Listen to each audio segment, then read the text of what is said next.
that. So, final thing I got for you guys, and I'm gonna get up out of here, is in line with this topic because one of the big in the past few weeks, the big NHK party member who's made headlines over the past few weeks or a week or so is this guy called, I wrote his name down, Yusuke Kawai. Right, so if you just type in Tokyo governor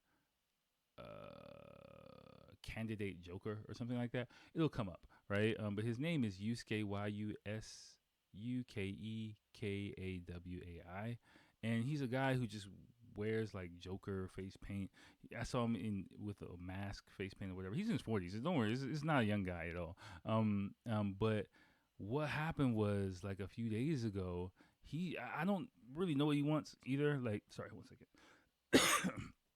But you get like free advertising in boards outside. So like him in some adult star or some, I don't know who she is, but they made some posters with just like, it's basically her just naked and with a few like, I don't know, things, not tassels, but like signs covering her vital parts, you know, and her just like spread eagle, like, you know, and they were putting them up because like each candidate has like a certain like square where they can put their posters, advertising themselves before the election, and they were putting those up, and apparently like, you know, they got stopped, warned by that. So now I don't know exactly what it is. Just one of my students told me like some of the NHK people are selling their space on those like message boards. So one of them just had someone putting up the middle finger like all over the place, and I think like other maybe restaurants or services or something like that. Again, I haven't read too deep into it. I'm not trying to waste all my time reading that, but it's just you know, it is a crazy story. And you know, like I said, this type of situation, traditional Japanese people, traditional politicians, they're gonna do something about it over time.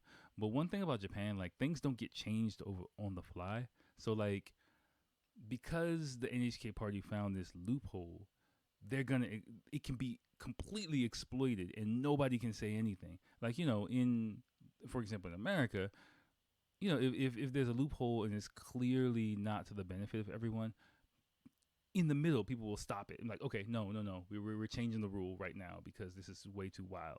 But here, it doesn't really work like that. Like, so it has to be. It's like a whole formal process to do things. So I'm sure there's discussion happening now, and that process could take 6 months to a year or before the next election. And during that time, these guys are just running amok. Like, it's just crazy. So like I don't really know what's gonna happen. I don't really know how long it'll take. I anticipate at some point in time there'll be more rules limiting the type of stuff, this type of behavior, because it is just crazy. But again, I don't have a horse in this race. I'm just a foreign dude living in this country, so it's kind of hilarious to me in a way. But yeah, if you do a little research on it, I'm sure you'll find some information, some articles about it. If you like, you know, if you search his name, it'll take you down the rabbit hole. So yeah, check it out if you want. I'm pretty much reached my fill.